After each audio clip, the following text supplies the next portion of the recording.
Mike, something happened about 7 years ago. What happened?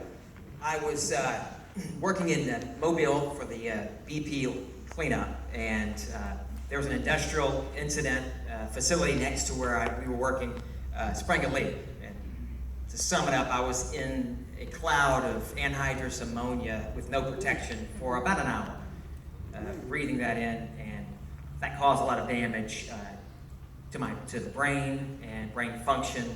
I was diagnosed with toxic encephalopathy and a number of lesions, which also led to a generalized dystonia, which is a movement disorder. Nearly half of the people with Parkinson's disease have dystonia as well. And this causes uncontrolled movements, contortions, twists of the body that you just can't control. It's like going down the highway 90 miles an hour and somebody else or no one has the steering wheel. That's what it feels like. A lot of constant pain, and really it's been physically and emotionally miserable for years for me and my family. And so this has continued to, it's been kind of a growing disability. At first, it wasn't quite as bad, but I know for a few years there you taught school, but increasingly that became impossible. So tell us a little bit about how it impacted you as things move forward. Sure. Initially, I could get around with a cane, and then it progressed with dystonia. The more your muscles contract and the more you're twisted up, the worse it gets on its own. Even if there's not continued damage in the brain, the dystonia just on its own, like you said earlier, cascades. It gets worse and worse just because of what it's doing. And so it got to where I had to stop driving. I was reduced to most of the time in a wheelchair. And really, you lose everything, not being able to do anything with I have 5 kids, and so many things you take for granted you just can't do. And over the years, it got very hard to see my kids running around and not be able to participate. So my life was stuck at home usually. I didn't go anywhere, and if I did, I was in a wheelchair. In fact, you were here 3 weeks ago today in a wheelchair. Yes. Yeah, but obviously you're not in one this morning, and you kind of hopped up the steps pretty spryly here. Pretty spry for an old man. So, what happened? It was right around Thanksgiving. I was praying at home, and I was not praying for healing. At this point, after this many years, like Dennis and I had talked about not too long ago, I'd gotten to the point where I just accepted it. Okay, this is it. Lord, how am I going to get through the next 50 years of my life like this, in this painful, debilitating form? So I was praying not for that, but praying for just general things in the family, and I started thinking about trips and travels that my kids want to do, that we want to do, and all of them include things that being in a wheelchair would be very difficult or impossible. Hard to climb a mountain in a wheelchair. At least it would be for me. But that wasn't, I started thinking about that, and then I thought about how Kim, my wife, and I talked about, she'd been talking about doing missions, and the conversation always ended with, oh, well, wherever we go, we'll have to find some place where you can work in a wheelchair, where there's a warehouse or something. As we kind of had talked about, it's like, what other country has a Disabilities Act so that they have ramps and they have all these things that you'd need? And, where on the mission field is there a place like that?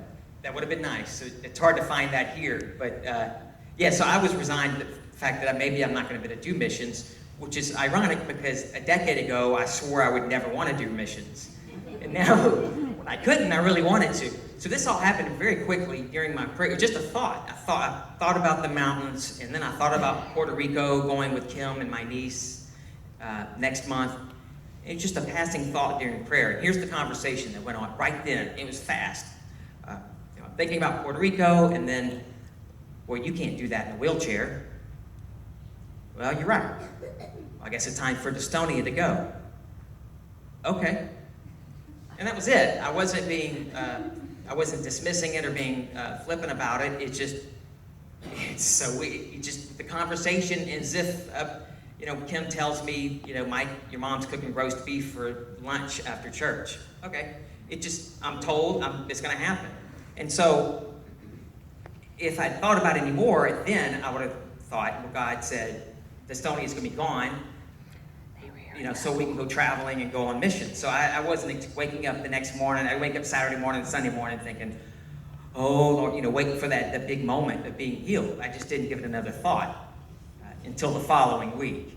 And that Monday, I was writing a grocery list. And in the past, I grew up, we didn't have the internet, so my handwriting was my thing. I practiced handwriting. And I had really good handwriting. But so I was very vain about my handwriting. And with dystonia, I could no longer use my right hand, so I've been writing with my left hand, which is awful. And then that day, though, I'm writing the grocery list with my right hand, and Bella walks up, and she says, Dad, your writing is so good. And I said, oh, you're right. And at that moment, I remembered the prayer from a few days before, but I didn't say anything. Just went on through the day. The next day, Kim and I take Caleb to the airport in Lafayette. I'm in a wheelchair. We have photos of me in the wheelchair at the airport in front of a Christmas tree. Your normal day for us. Wednesday, wheelchair, come to church, go to youth in a wheelchair, go home.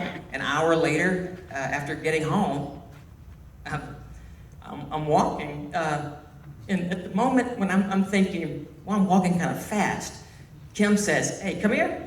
And so I walk to her, and she says, you're walking normal. And that was it. I mean, there was no lightning strikes or, 10 Commandments or any healing service, evangelist whipping me with his blazer, knocking me out.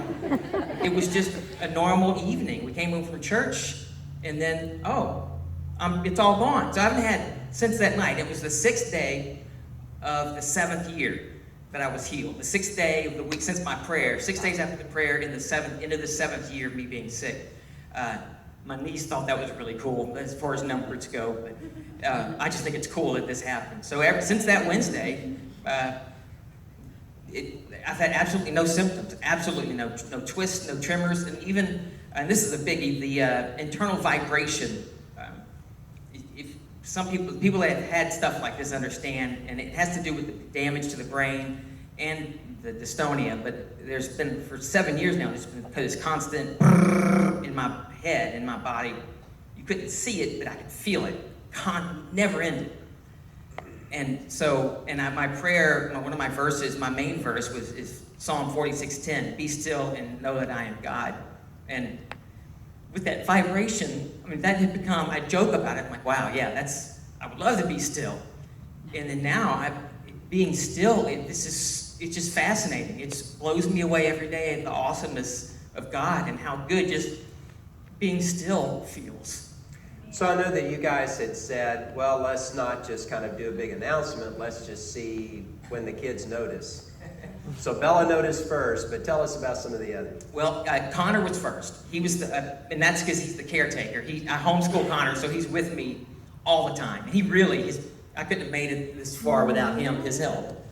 But so I'm running to Walmart that Thursday morning, and so at this point only Kim and I knew. So I'm going to the door, and Connor's usually, as usual, following me out.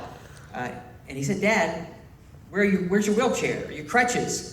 I said, yep, and I don't need it anymore. So I ran down the sidewalk and came back to show him, and everybody's done that kind of reaction. Caius, love you, buddy. That night, Caius, we were still wanting all the kids to find out for themselves. So let me demonstrate. I did do this again, like I did last hour. I was in front of Caius, just dancing around and doing all kind of stuff while he was texting on his phone. So there's Caius, and if I can do this again, I did those kind of things out. And here's what he did. You'd think he's like, oh wow, no, he did this. Still texting on his phone. So I went to Kim, Kim didn't know this. We thought it was funny. So a little bit later, I ended up having to tell him. I said, Caius is completely gone. And of course, then he reacted like crazy. No, he said, yeah, right. Of course, in my family, we do joke around a lot. So that's a legitimate response, if something come out of my mouth. He freaked out afterwards, and then Bella, we told her that night, and she just hugged me, and we started crying, and that was beautiful. All of you guys don't, It was just, each kid had their own special response, and Caleb was out of town, so he got the video later in the week. The next day, I sent a video to all of my siblings around the country, and Caleb was in North Carolina, so he got the video of me dancing and hopping out of a wheelchair and doing the worm and some other weird dances on video. And so, and Chandler, when they came to town, I waited to see him face to face a few days later to show him, and everybody, most of the people, at least in the family, it's like amazed, stunned, speechless, but then totally excited. Not everybody went that smoothly with everybody, but. Well, on that Wednesday night for church, he parked at the far end of the parking lot, and some of the guys were later telling me they were standing out here under the covering. He parked at the far end of the parking lot and ran across the parking lot, and they're like, who's running, and what's chasing him, and what's going on? And then he gets up to the awning, and he does a cartwheel, and they realize it's Mike. And they were stunned. And then he kind of swore him to secrecy, and he went in and he led youth meeting. And I hadn't seen him yet because we were already in there with getting the session started. And then at the very end, we were doing prayer requests, and he had told him that not to tell me because he wanted to show me. And of course, they couldn't contain that. Jesus had that problem too. He kept telling people not to tell they've been healed, and then they kept telling, so they couldn't keep it. And they told me, and so then as soon as we were done, I went in there, and he does a cartwheel for me in the student ministry room. And we don't usually do cartwheels a lot at church, but it's one of the coolest things I've ever seen, and just absolutely stunned at the power of God. I think we sometimes think God heals, but hey, it's your brain, and that can't be undone. And how do you add cells, and how do you do this and that? And I have no explanation for that. I know I saw him do a cartwheel, and so I think for me, this has been one of the most stunning, visible miracles I've ever seen. Praise God. We pray for people, have cancer, and then they go back and the cancer's gone, and it's a wonderful miracle. But often you can't see that. And this has been so visible. And I know that he was supposed to come and our men's prayer group, and then we had snow, and so we get a text, I can't pass up the chance to play in the snow with my kids. And then we were supposed to get together Friday, and then he's, while I'm upstairs painting, all these things. Now all of a sudden his to-do list is getting longer, and all these things that would have been impossible before. And what a wonderful thing this is.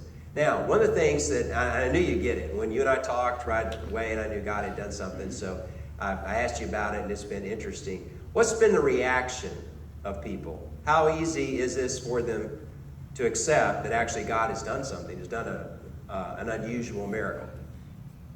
For the most part, at least in my close circle of family, there's that stunned, I can't believe it kind of moment, but then they get it, they believe it because they're with me constantly and they see it, so it gets into their head faster, more completely. But a lot of people, even Christians, when I tell them, even when I'm face to face with them and I show them, they're struggling to really believe that it's happened. For example, one woman, a good friend of ours, I told her, and she's like, well, how did it happen? I said, well, it's a miracle. And I told her how I prayed, and 6 days later, it's gone. And she could not accept that that's even possible. She insisted, she said, well, what kind of medicine are you on? New medicine? And no, by the way, I took myself off all the medications in January. So it's been almost a year with no medication. I haven't been to the doctor since January. So there's no way to connect it to a treatment. And so I told her that. And she nodded, and I could still see it in her face. She still wasn't getting it. Half a minute later, she pipes back in. She goes, well, maybe it just took this long for the chemical to get out of your system. And I said, oh, it's been 7 years. It just doesn't just go away. I said, and right after I pray about it, and more than not, that's been kind of the reaction where people, they may not say it, but based on their reaction, it's like, they still would rather find a physical, natural. Any other explanation? Can't be right. Has he been faking for 7 years, you know? What's... Mama said I was a good actor.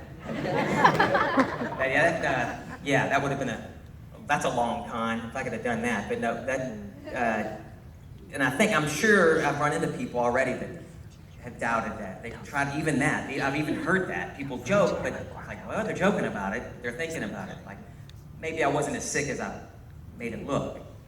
But because your mind goes, is there some other explanation? Right. Is there anything else there? got to be something else other than you just hearing God tell you it's going to go away. And it did. And it did. Amen. Smooth like butter. Well, Mike, it's a wonderful thing. I know that from the time that Mike came here to church on the Wednesday night and we began to find out, I know that he's been getting phone calls, and I know it's the top thing everybody wants to ask me about when they see me. Well, what about this thing with Mike? You know, and, yeah, what about this thing? You know, this is it's like I said, it is the most visible miracle I've ever seen in my life. It's the most stunning, visible miracle. I think that Hallelujah. Praise so the Lord. often. Amen.